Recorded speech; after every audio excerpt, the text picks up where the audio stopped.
আল্ট্রাসাউন্ডে দেখে যাকে ক্যান্সার বলে মনে হচ্ছে তার ধুন্ধুমার অপারেশন করা হলো, শেষে দেখা গেল সেটা ক্যান্সারই ছিল না, উল্টোটা আরও ভয়ঙ্কর।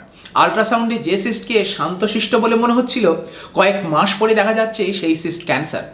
আল্ট্রাসাউন্ডে শান্তশিষ্ট বলে মনে হওয়াতে পেশেন্ট আর ডাক্তার কেউই অপারেশন করে সিস্টকে বাদ দেননি। এরকম ঝুরি ঝুরি ভুরি ভুরি ভয়ানক গোলমাল হওয়ার পরে 1999 সালে ইন্টারন্যাশনাল ওভারিয়ান টিউমার অ্যানালাইসিস বা আয়োটা বলে একটা মেডিকেল গ্রুপের জন্ম হলো। এরপর গঙ্গা দিয়ে অনেক জল বয়ে গেছে।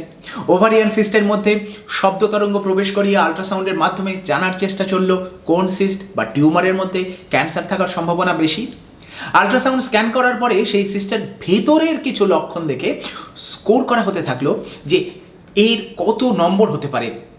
যদি বিনাইন বা নন ক্যান্সার বা বি নম্বর বেশি হয় তাহলে সেটা সম্ভবত ক্যান্সার নয়, আর যদি এম নম্বর বা ম্যালিগন্যান্সি ধরনের স্কোরিং বা নম্বর বেশি হয় তাহলে সেটা ম্যালিগন্যান্সি বা ক্যান্সার হওয়ার সম্ভাবনা বেশি। কারণ আপনি বুঝতেই পারছেন আজ পর্যন্ত বিজ্ঞানীরা 100% সঠিকভাবে বলতে সক্ষম নন যে কোন সিস্ট ক্যান্সার কি ক্যান্সার নয়। গবেষণা এখনো চলছে।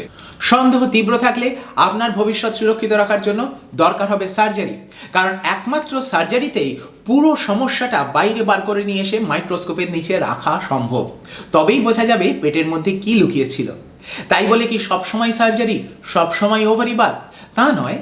লো রিস্ক বা ছোট ছোট সিস্ট থাকলে ওষুধ বা অপেক্ষা করলেও কাজ হতে পারে।